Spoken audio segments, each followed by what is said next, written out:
What's poppin', y'all? It's crazy how the numbers will humble you or will cause you to switch up your personality. Because in this scenario, DDG, when you think of DDG, what do you think of? You think of numbers, you think of clout, you think of money, you think of flashy, you think of cars, you think of homes, you think of fame. That's really probably one of the first things you think about is money. Well, DDG recently on his birthday, 10/10, October 10th, he dropped his album Moo, which is a nickname given to him. Oh, I think he's had that nickname for a while, but it's a nickname that his chick, his girl, I don't know if she's his official girl yet, India Love, who blew out or brought him some birthday candles. He dropped his album on that day. He said this was going to be his most personal album yet. I listened to a couple of tracks. I listened to the first track, and then there was that 17 More Years track. He does open up a bit more, at least just on the tracks that I listened to thus far. I got to check out the rest of it. Of course, it's only fair that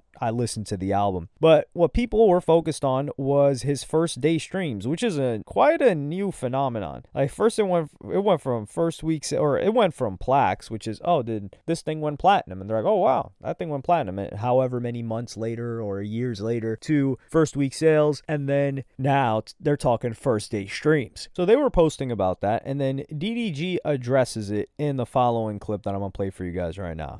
Yeah, this music thing got so bad that talking about first day streams, bro. Come on, bro. Like, Jesus. What has the music industry become? When I remember back in the day, bro, it was about music being nostalgic and being a part of a moment in your life. I listen to certain albums and it brings me back to when I was a kid.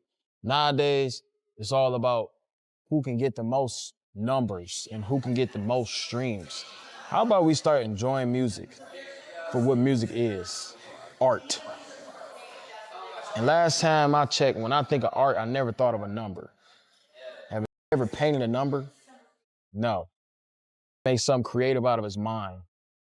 Now, this is absolutely hilarious. DDG talking about how about we enjoy music for what it is. I remember when music was this and that. Well, me personally, I remember when streaming or content was not about what the views the person had, but it was just like, yo, you resonate with this. You mess with it, especially streaming. Streaming was never really that crazy about the view count. A lot of people just did it. The early people that are some of the biggest streamers now, they just did it straight out of the love. That dude Ninja, which this is why I cannot take any level of disrespect levied towards Ninja. That dude was streaming Halo for years. He was like a pro Halo player. Probably, again, barely any viewers, probably like less than a couple hundred. That guy just loved the game so much. Streamed Halo, just streamed what he loved, and then boom, blows up. This is one of the most organic, beautiful things you could ever witness. But DDG responds, and this is not, he doesn't respond to this, but a fan of his responds and says, quote, numbers don't matter. And he shows 5 days earlier. DDG says, DDG equals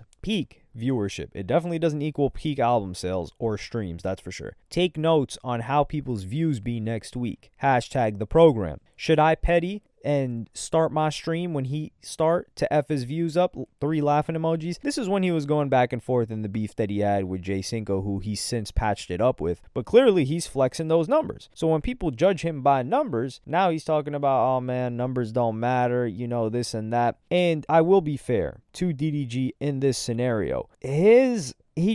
The way that he dropped this album, it wasn't even like the last one. Like Blame the Chat, people saw the whole process. He was recording it during his hit-a-thon. So there was a lot of momentum leading into that. I think that one sold maybe somewhere between 8 to 13K first week, which I said was solid for DDG. You got to keep in mind, disregarding the fact that DDG is he still with Epic? He's signed to some sort of a label, or he's got distribution. I'm pretty sure he's signed to a label. So it will come out under the record label, but they're not treating DDG like, oh, we need to make this shake. We need to make this move. He's on Epic Records. He's with Sony. So in order for them to do something like that, he's got to either have a single, he's got to give them the single ahead of time, he's got to prepare a lot of different stuff, he's got to do a bunch of press for them to really support it. So I think DDG, he put his music career on the back burner, and fans are even noticing it.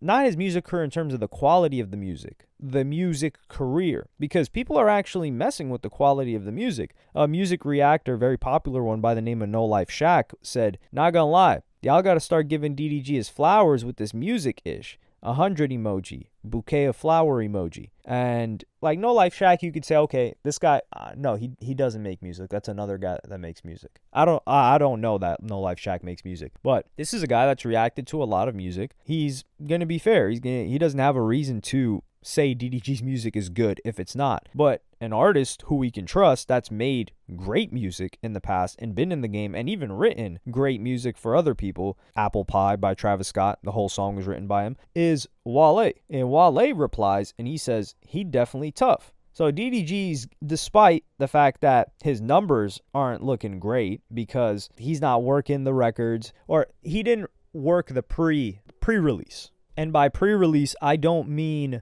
hyping, or I don't mean like, oh, pre-saves or something like that, because I think he tried to run that. But to stream a lot first day, it's everything you do before the album. So there had to be anticipation, and rabid anticipation for a project for a very long time. And this is Spotify streams, mind you. So it doesn't include Apple Music, and it doesn't include YouTube or whatever platform people stream on. So this is strictly Spotify numbers that people were calculating for DDG, which if you take a look at how many songs were on the project, right? Like you take 15 songs, 14 songs, and 500,000, let's just say 550,000 divided by 14 per song, that's about 40,000 streams per song, which, considering DDG's viewer count on Twitch, he gets what? Anywhere from, I think he averages 15,000 plus. That's average viewers. So how many people are coming through it? But he didn't hype it up. And somebody, one of his fans who's got it as their profile picture, DDG, you got to send a DM to people.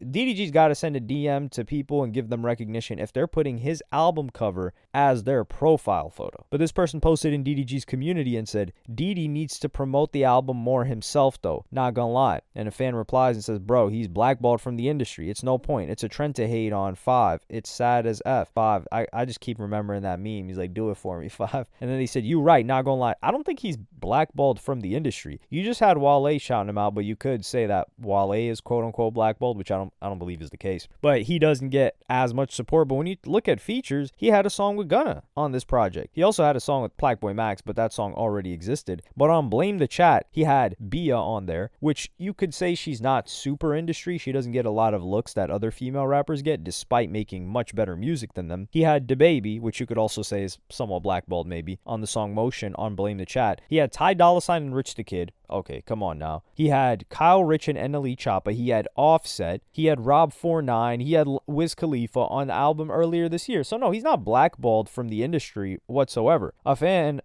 quoted the tweet where he talks about the other guy saying he needs to promote the album more, and he said he didn't care to. His main objective was to drop good music for his core audience. That's why you don't see a press run or major promo. Just enjoy the music and don't get caught up in the numbers. And I think this is a fair take from this fan, or I think this fan is accurate, but it doesn't mean we're not going to focus on the numbers with DDG, because he would do this to anybody else, and he loves talking about the numbers. He set himself up for this. Like when Blackboy Max dropped, people weren't grilling his numbers like that unless they were Blackboy Max haters. That's really it. And I think Blackboy Max did what, like 8K or something like that? Granted, Blackboy Max is getting more support. With DDG, and this is the thing with streams too, we know them streams is real. With DDG at least. Otherwise, he would have made them higher. And I don't think it's okay to judge just the first day streams, because DDG is, hopefully, he continues to work that album, continues to talk about that album, continues to play songs from that album, and we should consider like, yo, did a song pick up from that album a month or two later? And that's, I think, the beautiful thing about music. I don't know if I wanted to do a video. I just thought about this myself. I think about this a lot, about how amazing it is now that tracks are able to resurface and become hits years later, mainly due to TikTok. Like, for example, Trippie Redd and Diplo's song Wish. That was not on the Trip at Night album. That was a song with Diplo that I think was on Taking a Walk. I remember Trippie Redd even did that acapella, that Audio Mac thing where people are doing an acapella with a band playing behind them. That song charted for the first time ever on the Hot 100 this week because of a TikTok trend. So even though, and DDG tried to do this earlier in the year when he was talking about, yo, this song's getting some traction, I'm going to try to push it, run a campaign for it. I think the song was, I don't know if it was Motion or Pump 4. It might have been Pump 4. No, Speed. Yeah, he was considering Speed. But one of the other tracks ended up doing more over time. But he kind of just followed it. But Trippy, he's charting off of that song. So we should really consider, like, for example, DDG's album, if he gets a song that bangs and resonates with people in a month or in 2 months, the whole project could start selling 5 to 10K a week just based off of that and can have more longevity. So that's one thing where I think people just look at DDG and either they say he's blackballed and they just look at it from a black and white point of view. But I just think DDG is not cooperating or opting out. I think not cooperating gives a bad image of, like, almost as if I'm accusing him of not wanting to cooperate. But I think he's just opting out of playing the major rapper or trying to be major rapper game. I think he realized he's got his own lane. He's got this interesting intersection of music, streaming, whilst also kind of trying to build his own group, which I think he doesn't need to do. Like, the guy's the star. DDG is not the facilitator. He is not the Aiden Ross. Aiden Ross is a facilitator. He's always facilitated content. He's been willing to take a back seat to content and not be the center of the content. For example, like when Aiden Ross first started bringing rappers on or doing those E-dates, he let other people shine. And his interaction with them really grew his brand as a whole, but even like brand risk, right? Like he's more so like, oh, I don't need to be the main guy. I'll just eat. Kai Cenat, he's a hybrid, I would say. Like he is the star, but he also puts people on and then allows them to do their own thing. DDG, I don't know if there's anybody other than that girl Wendy Ortiz that he's put on that he sent her off on her own. She's killing it. Granted, she did have her own fan base, but he brought them to streaming. But other than that, a lot of the people that DDG tries to put on, they need to cling to him a little bit. Jay Cinco's done very, very well for himself, but Jay Cinco's not a star, not in streaming, especially not the viewer count that he averages, which isn't to knock him at all. That guy's really killing it. He's doing big things, but he's not averaging 5K plus on a regular or even like 10K, which is just, it's crazy that people think 10K is low now. Probably why a lot of people are botting.